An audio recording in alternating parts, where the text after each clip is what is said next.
Hello, students. I hope you're doing very well. We are just completing modules number 5 and 6, which really is taking us close to the end of the course, which will finish with modules 7 and 8, which I have already launched for you so that you can get started to work on those. I want to tell you that it's been very enjoyable for me to grade your papers. You've been doing really an excellent job. And I know that this has been a really tight time frame, required a lot of diligence on your part to turn in the level of quality work that you have on such a demanding time frame. So I'm very much appreciative of all that you've been doing. I want to make a couple of announcements that I think are important. Number one, module number 7 assignments will be due on December 7th at 11:59 p.m. Module 8 assignments will be due on December 11th, the same time. You will notice that these modules reduce the amount of work that you've been doing. You know, the first modules I put in place were front-loaded because I wanted to get a lot of information out there that you could build on, you know, with all the different biases and traps we've been discussing, stereotypes, bad behavior, group dynamics, you know, you name it. So I wanted to get all of that out there. And these last 2 modules you'll see we'll have to do with actual business cases, some that were a good outcome, some of them went wrong. I want to make sure that I receive all of your assignments by 11:59 p.m. on December the 11th. Actually, I'd love for you to turn them in on the 10th because I want to be able to grade them. I have to turn in my grades on the 13th. So this course is officially scheduled to end on the 11th, so maybe a little bit earlier will be better. And as I said, these last 2 modules represent less of a workload. So what I would like to do now is give you a little bit of follow-up from modules 5 and 6 with some flashcards. And also, because the subject is very important, I want to go through a good lesson, a practical lesson from my days at Honda in decision making. So I would like to just take a second to pause this recording and set up the computer to do this PowerPoint presentation. Okay, there we have it. And I appreciate your patience as I went through this pause. So let's take a minute and examine some of the items we have talked about previously. So it's time to review.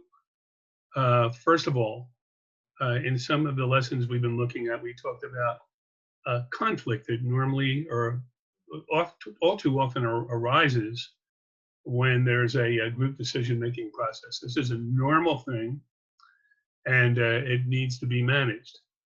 It needs to be expected, and the facilitator needs to have some finesse in order to redirect some of the hostility towards the practical matters. That is, all the facts that need to be examined in order to make a good decision. And we talked about a couple of different types of conflicts. One is cognitive, where we're looking at the actual facts themselves, where you might tend to argue about what choices you have and what you might want to do next, or which ones you want to evaluate and select. We've also talked about affective conflict, which really has to do with behavior and personalities. Now, it's important for the facilitator to be able to recognize what's going on in a decision-making session so that they can figure out how they want to handle the situation that they're presented with. This one, the affective, is kind of more dangerous because it has to do with emotions and the inability to control, as we talked about, the right and left sides of the brains, you know, the rational versus the emotional. They're very important. Also, well, in our readings, we saw that ground rules are very important. That means in the beginning of a decision-making session, the person who's running the show needs to explain the process that he wants to employ. He might mention brainstorming. He might mention the fact that all information is worthwhile listening to. The person may say that when we can't come to a conclusion, what we're going to do is put some of these things in what they call the parking lot till we can get on with them. But the decision needs to be clearly represented. And in some cases, people, especially President Harry Truman, basically would say, look, I'm going to make a decision beforehand and you're going to tell me whether it was wrong or right. Or Jerry Ford would say, listen, I want to make sure that there's group consensus on what the decision is going to be. Or Jim Roach would say, what we're going to do is follow a logical process and looking at must and wants and come up with what we believe is the best way to do business. So that method to decide how you're going to decide is very important to explain in a group setting before you even begin, so all the players know what to expect. That means you have to have a good process, how you're going about it. And the process, believe me, will set you free. Because if you're doing things the right way in a methodical way, it'll tend to steer the conversation towards the things that need to be decided upon rationally rather than getting into some sort of conflict over the different personalities in the room. Which means in a healthy environment, dissent is to be expected, but is to be handled without attacking one another and disagreeing. Basically, you know, the old saying, agreeing to disagree. We talked about devil's advocate, and as you evaluated the Cuban Missile Crisis, not all of you noticed this, but one of the most important things is that JFK selected Robert Kennedy as a devil's advocate. That means when proposals were put forth, he was there to double check, to question, to look for a reframing of a situation. And that third party that wasn't really part of the group who butts in on the conversation and says, well, have we considered it this way? What kind of scenarios can we anticipate if we do this versus that? What kind of problems might we have?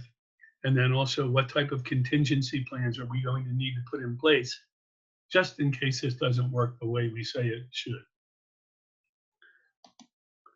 And as I mentioned, the brainstorming is so important to allow people to voice their opinion because there's going to be many good ideas if you allow this to happen.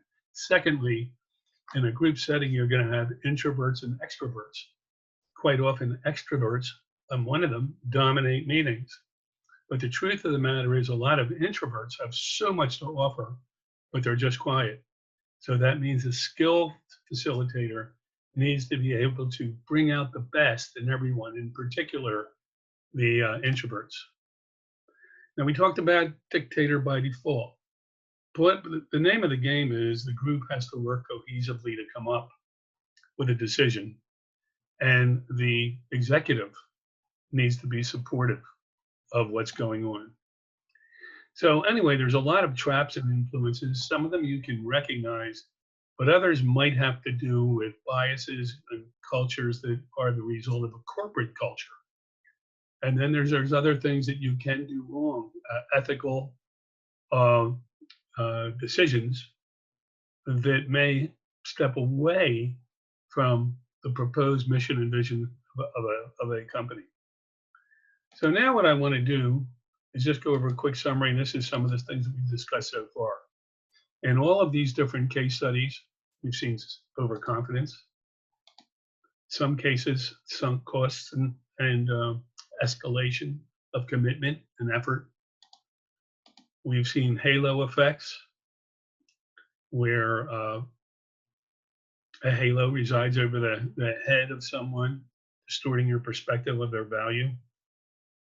Recency, where something that you figured out worked 2 weeks ago, you suddenly believe this is going to work now because it just happened and it's fresh in your mind. We talked about groupthink, insufficient facts, conflict avoidance, and limited choices. All these things could be happening in this group you hear at the left that are in the process of making a decision. There's other things that people do wrong as well, such as relying upon rules of thumb, always always buy a house in the spring or something like that, or shooting from the hip, responding to an anchor that's been thrown out there, and then of course the failure to reframe thinking. So all of these things, including plunging in without thinking, also no pilot testing of something. When you think with this election that they would have pilot tested voting machines in different markets to make sure that everything worked the way it should before they allowed each governor to open things up. Improper framing, overconfidence, and ethical questions are all important. So anyway, my thoughts to you are keep studying, stay with it. You guys are in the home stretch. And I can tell you right now, you've racked up some very favorable points. So the likelihood of a good grade is very likely, very strong if you have a strong finish. So now here's what I wanted to go over with all of you. Something I think is very important. This is a case study, and it was something I had to do with Honda with my staff. And we had to decide to select a third-party logistics operator to manage a distribution hub for service and manufacturing parts in the southwest of the United States. This hub would feed our factories, and it would also feed our parts centers for distribution to our dealers. So anyway, what we needed to do is identify criteria. So number one, whatever company we were considering had to have a strong reputation for customer service.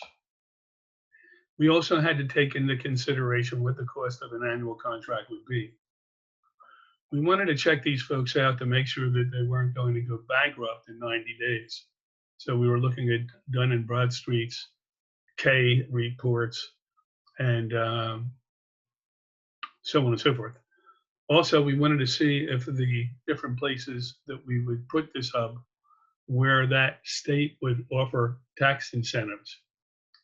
We wanted to make sure that there was capacity, where if the building became too small, a wall could be removed and there was acreage to expand. We had to think about a distance to our initial ports and also to transportation hubs. And I just mentioned build expansion capacity. And then the next question is, how long would it take to start? So there's got to be a way to measure these things. And then one of the most important parts, and I want to stress this, is we need to differentiate between musts and wants. In other words, some things will be absolutely necessary. And if that candidate fails to meet the must, you don't even want to care about some of the wants. Fails to meet the must, you don't even want to care about the wants. So anyway, let me move on. So here is the measures and the different ways that we would be establishing a point of reference to compare each candidate to. And you can see we're talking about how much the contract would be, what references tell us about the service of this potential candidate. Another one is to make sure that the candidate is financially solid. We needed greater than 450,000 square feet. And it had to be no more than 90 miles from the ports, 30 miles from the transportation hubs. And let's see what we got down here. And no more than 6 months to start this whole thing up. So looking at these different companies, we had 3 of them here: Tamaki International, Aris Logistics, and JMF Limited. As we looked at these people, we started to look at certain things. And right away, Tamaki was too far from the transportation hubs. So we would not even consider anything else, even if they were excellent in the want areas. This was a must, and it didn't cut the mustard. The other companies we would measure against the criteria that we had identified, trying to pick the best candidate. Okay, and then we would have weights for each of these. So again, what you would have would be this of course this candidate Tamaki was out because it didn't need a must. Over here, what we would have is a column for the weight of these wants, and then the actual rating where we would multiply one times the other. So that basically is the method. So you would have two columns. One would be the weight and the other one would be the actual performance. And then you would make your choice. So I'm not going to go through all of this, but I did wanted to show you a layout of how you would do this. You have the criteria, you'd have the different selections, you'd outline musts and wants, and then you would weight the wants, do some multiplication, and the combination of musts and wants would give you the correct answer. So that's about it. This will be the last video I will be doing with you. And I want to wish you good luck in the final modules. I also want to remind you, you've got some course evaluations if you want to fill them out. If you do, I'll give you 10 extra points. And I want to say that it's been a pleasure to do this online course with all of you. In fact, I really enjoy being in my classroom, number 117, building 4, face to face. And I think this would have been a great experience with such a talented class. But under the circumstances, this is the best we can do because of the pandemic. So I want to wish all of you the very best and good luck, and do a real good job on your final modules. I appreciate it very much.